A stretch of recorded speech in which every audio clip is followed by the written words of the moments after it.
ये same list इसमें भी डॉक्यूमेंट 2 वाले में भी देखने को मिलेगी। इनमें से आपके पास कोई डॉक्यूमेंट नहीं है तो वो भी हम जानेंगे कि आपको क्या करना है। कि इससे पहले इनका नॉट अवेलेबल था, चेंज रिक्वेस्ट रिसीव्ड सक्सेसफुली। देखिए सफलतापूर्वक आपका जो रिक्वेस्ट है वो सेव हो चुका है। अब आपको कुछ भी काम नहीं करना है। यदि आपके पीएफ अकाउंट में नेशनैलिटी अपडेट नहीं है या फिर अपडेट है लेकिन गलत अपडेट है और आप इसे ठीक करना चाहते हैं तो जी हाँ फ्रेंड्स, अब आप इसे ऑनलाइन ही एम्प्लॉय पोर्टल से ठीक कर सकते हैं। देखिए अगर आपको इंडिया करना है, नॉट अवेलेबल है, तो भी आप कर सकते हैं। और इसके अलावा अगर किसी और देश से आप बिलोंग करते हैं तो वो भी आप सेलेक्ट कर सकते हैं। लेकिन दोनों ही केस में आपको कुछ अंतर देखने को मिलेंगे, कुछ डॉक्यूमेंट्स चेंज देखने को मिलेंगे, जिसको हम डिटेल्स में आज के इस नए वीडियो में कवर करने वाले हैं। देखिए फ्रेंड्स, इसके लिए सबसे पहले आपको अपने यूनिफाइड पोर्टल पे सफलतापूर्वक लॉगिन हो जाना है और उसके बाद से यहाँ पे मैनेज वाले ऑप्शन पे जाना है। यहाँ पे आपको देखने को मिलेगा ज्वाइंट डिक्लेरेशन का ऑप्शन। जी हाँ फ्रेंड्स, इस ऑप्शन के माध्यम से ही आप करेक्शन का काम कर पाएंगे। देखिए यहाँ पे जैसे आप सेलेक्ट करेंगे तो अब आपको सेलेक्ट कर लेना है मेंबर आईडी। उस मेंबर आईडी को आपको सेलेक्ट करना है, यानी कि उस कंपनी को आपको यहाँ से सेलेक्ट कर लेना है जिस कंपनी में आपका नेशनैलिटी अपडेट नहीं है या फिर ठीक करना है। तो देखिए फ्रेंड्स, यहाँ पे इनके केस में केवल एक कंपनी है तो एक ही कंपनी यहाँ पे शो हो रही है। आपके केस में ज़्यादा कंपनी हो सकती है तो सभी में एक एक करके आप चेक कर सकते हैं। अब देखिए उसके बाद से गेट डिटेल्स कर लेंगे। जैसे गेट डिटेल्स करेंगे तो अगला इंटरफेस कुछ इस टाइप से ओपन होकर के आ जाएगा। यहाँ पे आप देख सकते हैं कि ये 3 स्टेप में पूरा प्रोसेस कंप्लीट हो जाएगा। देखिए आपको सबसे पहले आपको देखने को मिल रहा है अपडेट डिटेल्स, दूसरा है आपका अपलोड डॉक्यूमेंट्स और तीसरे में सबमिट कर देना। इसके बाद से आपका करेक्शन रिक्वेस्ट पूरी तरीके से सफलतापूर्वक हो जाएगा। देखिए इसमें भी आपको देखने को मिलेगा कि यदि आप नेशनैलिटी अपडेट कर रहे हैं और इंडियन सेलेक्ट कर रहे हैं तो भैया आपको किसी भी डॉक्यूमेंट की जरूरत नहीं है। यहाँ पे डॉक्यूमेंट अपलोड करने का ऑप्शन ही नहीं आएगा, डायरेक्ट सबमिट आप कर पाएंगे, यानी कि केवल और केवल 2 स्टेप में आपका पूरा प्रोसेस कंप्लीट हो जाएगा।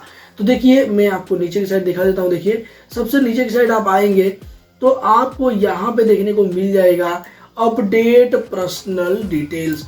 अब इसमें ही आपको देखने को मिल रहा है नेशनैलिटी में आप देख सकते हैं इनके केस में नॉट अवेलेबल है, आपके केस में भी इसी तरीके से चेक आपको करना है। देखिए अवेलेबल डिटेल्स में जो शो करता है वो आपके यूनिफाइड पोर्टल पे, यानी कि जो भी पीएफ खाते में डिटेल अपडेट होता है वो ही शो करता है। और उसके बाद से आपको देखने को मिल रहा है चेंजेज रिक्वेस्टेड, यहाँ से आप चेंज रिक्वेस्ट कर सकते हैं। तो देखिए इनके केस में यहाँ पे नॉट अवेलेबल है, थोड़ा सा नीचे की साइड आ जाएंगे। देखिए यहाँ पे आपको देखने को मिला है नेशनैलिटी और यहाँ पे नॉट अवेलेबल। तो अब यहाँ पे पेंसिल वाले आइकन पे सेलेक्ट करना है और उसके बाद से सेलेक्ट वाले ऑप्शन पे सेलेक्ट कर लेना है। देखिए यहाँ पे अगर इंडियन आप सेलेक्ट करते हैं तो आपको कोई डॉक्यूमेंट नहीं देना है, लेकिन मैं इसका बांग्लादेश यहाँ पे सेलेक्ट करके दिखा देता हूँ। देखिए कोई और सेलेक्ट कर लेता हूँ, आपके केस में जो भी है वो आप सेलेक्ट कर सकते हैं। देखिए यहाँ पे बांग्लादेशी में सेलेक्ट करता हूँ। उसके बाद से नीचे की साइड आएंगे तो यहाँ पे आपको देखने को मिल रहा है चेकबॉक्स पे आपको सेलेक्ट करना है और उसके बाद से प्रोसीड कर देना है। देखिए फ्रेंड्स, यहाँ पे अगला इंटरफेस कुछ इस टाइप से ओपन होकर के आ जाएगा। यहाँ पे आप देख सकते हैं कि मैक्सिमम आप 2 MB तक पीडीएफ फाइल अपलोड कर सकते हैं और आपको जो भी डॉक्यूमेंट देना है वो पीडीएफ फाइल में ही देना है। तो देखिए फ्रेंड्स, यहाँ पे डॉक्यूमेंट अपलोड करने का ऑप्शन आ रहा है। क्योंकि हमने यहाँ पे इंडिया के अलावा कोई भी कंट्री सेलेक्ट किया है। जैसे कि यहाँ पे आप देख सकते हैं डॉक्यूमेंट की भी रिक्वायरमेंट पड़ेगी, तो नेशनैलिटी हम चेंज कर रहे हैं और नेशनैलिटी चेंज करने के लिए यहाँ पे 2 टाइप के डॉक्यूमेंट मांगे जा रहे हैं। अब ये डॉक्यूमेंट की पूरी लिस्ट आप देख सकते हैं। देखिए यहाँ पे डॉक्यूमेंट 1 और डॉक्यूमेंट 2 में जैसे सेलेक्ट करेंगे तो आपको यहाँ पे जो लिस्ट देखने को मिल रही है ना, ये सेम लिस्ट इसमें भी डॉक्यूमेंट 2 वाले में भी देखने को मिलेगी। अब दोनों में आप अलग अलग दे सकते हैं और अगर सिमिलर है, आपके पास कोई एक के अलावा कोई डॉक्यूमेंट नहीं है, तो आप कोशिश कर सकते हैं दो सेम डॉक्यूमेंट देने के लिए। अब ये पीएफ ऑफिस के ऊपर डिपेंड करता है कि आपका ये जो करेक्शन रिक्वेस्ट है वो एक्सेप्ट करता है या फिर नहीं करता है। अब डॉक्यूमेंट में आप देख सकते हैं कि हम जैसे डॉक्यूमेंट 1 में सेलेक्ट करते हैं तो आपको देखने को मिला ये जितने टाइप के डॉक्यूमेंट है ना, इनमें से ही आपको डॉक्यूमेंट अपलोड करना है। अगर इनमें से आपके पास कोई डॉक्यूमेंट नहीं है तो वो भी हम जानेंगे कि आपको क्या करना है। तो देखिए सबसे पहले जो वैलिड डॉक्यूमेंट का नाम दिया हुआ है यहाँ पे, पासपोर्ट आप दे सकते हैं, valid visa along with origin passport, और वैलिड जरूर होना चाहिए, यानी कि आपको वैलिड वीजा देना है और साथ में ओरिजिन पासपोर्ट भी देना है।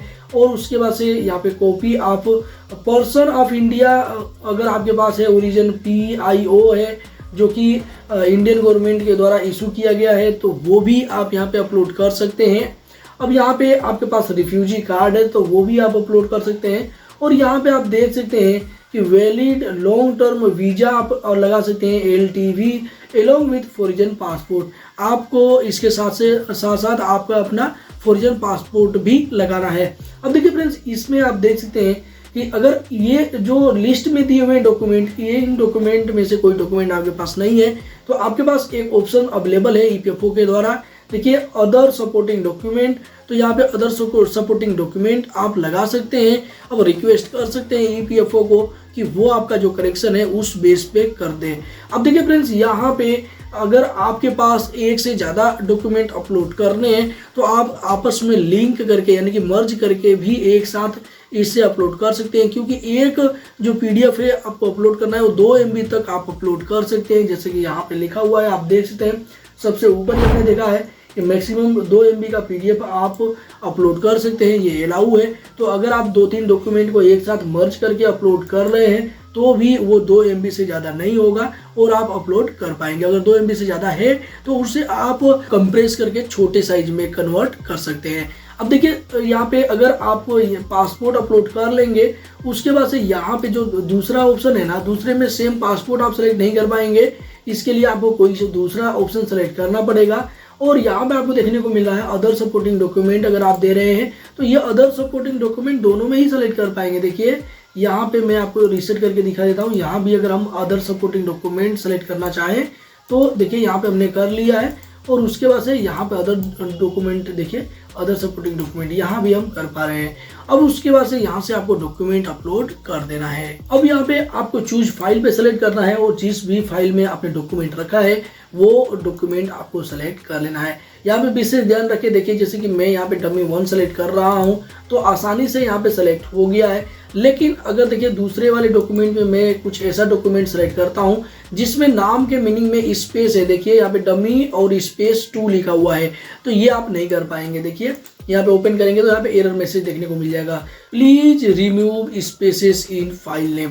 तो इस फाइल नेम में आपको स्पेस नहीं रखना है। देखिए बिना स्पेस वाला मैं करूंगा तो कर पाऊंगा। अब यहाँ पे एक चीज और है कि अगर आप सेम नाम दोबारा से अपलोड कर रहे हैं, सेम नाम के डॉक्यूमेंट का, तो आप अपलोड नहीं कर पाएंगे। जैसे डमी 1 हमने पहले से सेलेक्ट किया, डमी 1 दोबारा दोनों में सेलेक्ट कर लेते हैं। देखिए लेकिन अभी एरर नहीं दिख रहा है, लेकिन जब हम यहाँ पे अपलोड वाले ऑप्शन पे सेलेक्ट करेंगे ना तो यहाँ देखने को मिल जाएगा, देखिए file already selected in another input.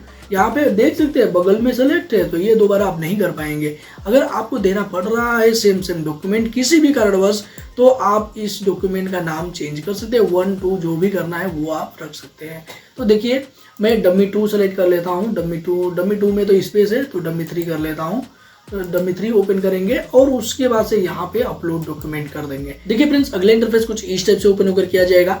यहाँ पे आप देख सकते हैं कि हमने जो डॉक्यूमेंट दिया है व्यू ऑल अपलोडेड डॉक्यूमेंट पे सेलेक्ट करेंगे तो यहाँ पे आपको देखने को मिल जाएगा कि हमने पासपोर्ट दिया है और अदर सपोर्टिंग डॉक्यूमेंट यहाँ पे लगाया है, 2 डॉक्यूमेंट अपलोड किया है।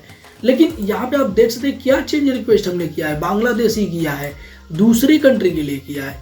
लेकिन अगर आपको इंडिया के लिए करना हो तो इसके लिए आपको क्या करना है, क्योंकि मैं इंडिया के लिए करूंगा तो यहाँ पे मैं आपको एक बार दोबारा से बैक करके दिखा देता हूँ। यहाँ पे मैं दोबारा से ज्वाइंट डिक्लेरेशन वाले ऑप्शन पे चला जाऊंगा और फटाफट मैं इस बार केवल और केवल इंडिया सेलेक्ट करने वाला हूँ। तो देखिए प्रोसेस बिल्कुल सब सेम है, केवल और केवल यहाँ पे नेशनलिटी में मैं इंडियन सेलेक्ट करने वाला हूँ। देखिए इंडियन मैंने कर लिया है। उसके बाद से अब मैं नीचे की साइड जाऊंगा और यहाँ पे आपको देखने को मिला चेक बॉक्स सेलेक्ट करेंगे और यहाँ पे आपको देखने को मिलेगा डॉक्यूमेंट अपलोड करने का ऑप्शन नहीं आएगा। प्रोसीड करूंगा तो डायरेक्ट 3rd स्टेप पे आ जाएंगे। देखिए यहाँ पे डायरेक्ट हम थर्ड स्टेप पे आ जाएंगे। कोई डॉक्यूमेंट अपलोड करने की जरूरत नहीं है इंडियन के केस में। आप देख सकते हैं कि इससे पहले इनका नोट अवेलेबल था अवेलेबल डिटेल्स में, और अभी चेंज रिक्वेस्ट हम इंडियन कर रहे हैं। कोई भी डॉक्यूमेंट अपलोड नहीं किया, इसलिए कोई भी लिस्ट नहीं देखने को मिल रही है, जैसे कि इससे पहले देखने को मिल रहा था। अब देखिए, अब चेकबॉक्स पे आपको सेलेक्ट करना है, बिल्कुल सेम प्रोसेस है। यहाँ पे चेकबॉक्स पे सेलेक्ट करना है और उसके बाद से आपको यहाँ पे देखने को मिल रहा है गेट ओटीपी, तो गेट ओटीपी कर देना है। देखिए फ्रेंड, जैसे आप गेट ओटीपी करेंगे तो आपके आधार कार्ड में जो भी रजिस्टर्ड मोबाइल नंबर होगा उस पे एक ओटीपी आ जाएगा। देखिए फ्रेंड्स, अगले इंटरफेस कुछ इस टाइप से ओपन होकर के आ चुका है। आप देख सकते हैं यहाँ पे कि OTP has been send to register mobile number. देखिए, ये आपका जो रजिस्टर मोबाइल नंबर है ना, इस पे एक ओटीपी चला जाएगा। आपको ये ओटीपी यहाँ पे एंटर करना है और ये कैप्चा एंटर करना है और उसके बाद से सबमिट कर देना है। देखिए फ्रेंड, जैसे कि यहाँ पे हमने डिटेल्स एंटर कर लिया है, उसके बाद से हम सबमिट कर देंगे। अगले इंटरफेस कुछ इस टाइप से ओपन होकर के आ जाएगा। यहाँ पे आप देख सकते हैं चेंज रिक्वेस्ट रिसीव्ड सक्सेसफुली। देखिए, सफलतापूर्वक आपका जो रिक्वेस्ट है वो सेव हो चुका है। अब आपको कुछ भी काम नहीं करना है। देखिए फ्रेंड्स, यहाँ पे आपको देखने को मिल रहा है कि अपडेट डिटेल्स पेंडिंग रिक्वेस्ट। जो भी आपकी पेंडिंग रिक्वेस्ट है वो देखने को मिल जाएगी। अभी अभी हमने जो रिक्वेस्ट लगाया है वो उसका रेफरेंस नंबर देखने को मिल जाएगा। किस कंपनी के पास आपकी रिक्वेस्ट गई है वो देखने को मिल जाएगा। नेशनलिटी अपडेट करने के लिए हमने ये प्रोसेस किया है वो देखने को मिल रहा है। और इससे पहले क्या था, वो नॉट अवेलेबल था। देखिए, और यहाँ पे अब आपको देखने को मिल रहा है चेंज रिक्वेस्ट में आपने इंडियन रखा है। अब यहाँ पे व्यू करके आपने जो भी डॉक्यूमेंट अपलोड किया है वो देख सकते हैं, लेकिन चूंकि हमने इंडियन सेलेक्ट किया तो इंडियन में कोई भी डॉक्यूमेंट नहीं देना पड़ा है, तो इसलिए यहाँ पे कोई भी डॉक्यूमेंट नहीं देखने को मिल रहा है। उसके बाद से देखिए फ्रेंड्स, यहाँ पे आपको देखने को मिलेगा कब रिक्वेस्ट आपने लगाया है और यहाँ पे इसका स्टेटस क्या है। ये पेंडिंग एट एम्प्लॉयर है, यानी कि आपके एम्प्लॉयर के पास पेंडिंग है।